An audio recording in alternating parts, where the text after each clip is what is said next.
Hi friends, నమస్తే. Welcome to Banu vlogs. ఈవేళ మన recipe flavourful garlic chicken fry.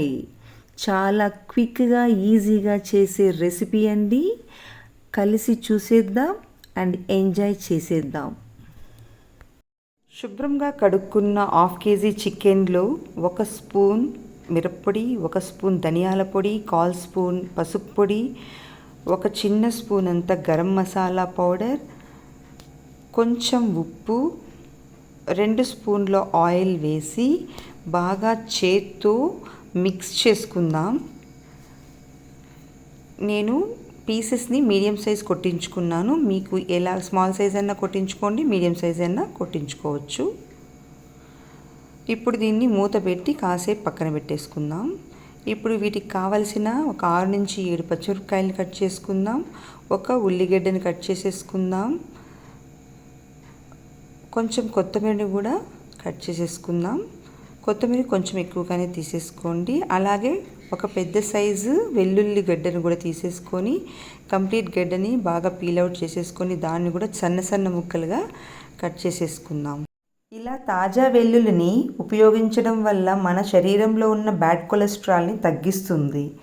Chicken దీన్ని ప్రోటీన్ రిచ్ రెసిపీగా చేస్తుంది. అలాగే ఒక 4-5 రెమ్మల కరివేపాకును పక్కన పెట్టుకుందాం. ఒక ప్యాన్లో ఒక 100 ml దాకా ఆయిల్ వేసేసుకునేసి 1 స్పూన్ జీలకర్ర వేసుకొని మనం కట్ చేసి పెట్టుకున్నటువంటి ఉల్లిగడ్డ ముక్కల్ని చక్కగా ఆయిల్లోకి వేసేసి వేపేసుకుందాము. ఇది బాగా మగ్గనివ్వాలండి. పచ్చి వాసన పోయేంత వరకు మంచిగా వేయించుకోవాలి. కొంచెం అలా మగ్గుతూ ఉండగా మనం కట్ చేసి పెట్టుకున్నటువంటి పచ్చిమిరపకాయలు కూడా యాడ్ చేసేసుకుందాము. వీటిని ఇలా మంచిగా వేయించుకుందామండి. ఇప్పుడు పచ్చిమిరపకాయ కొంచెం మగ్గింది కదా, ఇప్పుడు అల్లం వెల్లుల్లి పేస్ట్ని యాడ్ చేసేసుకుందాము. ఇప్పుడు వీటన్నిటిని కలిపి బాగా వేయించుకుందాము. పచ్చి వాసన పోయేంత వరకు వేయించుకొని ఇప్పుడు మనం మ్యారినేట్ చేసి ఉంచుకున్నాం కదా చికెన్, ఆ టెండర్ చికెన్ని ఇందులోకి వేసేద్దాం. ఇలా వేసుకున్న చికెన్ని విడదీసుకుంటూ చక్కగా పీసెస్ని వేయించుకోవాలి. ఇందులోనే వాటరు వస్తుంది కదా, ఇందులో ఉన్న వాటరు ప్లస్ మనం వేసుకున్న ఆయిల్ తోటే చక్కగా వేయించుకోవాలండి. ఇప్పుడు పీసెస్ గట్టిపడడానికి స్టార్ట్ అవుతుంది. అలాంటప్పుడు మనము కట్ చేసి పెట్టుకున్న వెల్లుల్లి రెబ్బల్ని కూడా వేసేసుకోవాలి. ఆ వెల్లుల్లి రెబ్బలు ఎలా ఉండాలంటే మనం ఒక్కొక్క పీస్కి ఒక్కొక్క వెల్లుల్లి రెబ్బ అన్నట్లుగా ఉండాలండి. అలా అని చాలా స్పైసీగా హాట్గా ఉండదు. ఈ వెల్లుల్లి ఫ్లేవరు చికెన్తో కలిసి మనకు చాలా టెంప్టింగ్ని కలిగిస్తుంది. చూడండి, ఇప్పుడు ఇలా బిగుసుకుంటోంది కదా పీసెస్ అంతాను. ఇలా టైట్ పడ్డాక మనం ముంచుకున్న కరివేపాకును వేసుకోవాలి. వేసుకొని మంచిగా వేపుకోవాలి. కనిపిస్తుంది కదండి, ఇందులోనే ఆయిల్ అండ్ వాటర్ ఇంకా కొంచెం ఉంది.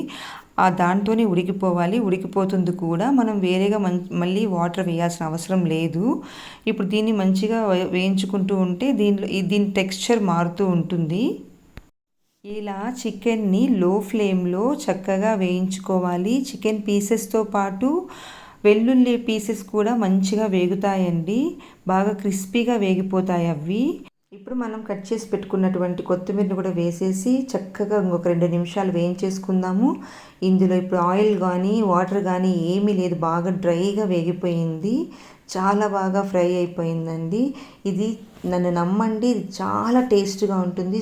టేస్ట్లో అయితే చాలా చాలా బాగుంటుంది. చూడండి ఎంత సాఫ్ట్గా ఉడికిపోయిందో. ఇప్పుడు మనం దీన్ని ప్లేట్లోకి సర్వ్ చేసేసుకుందాము.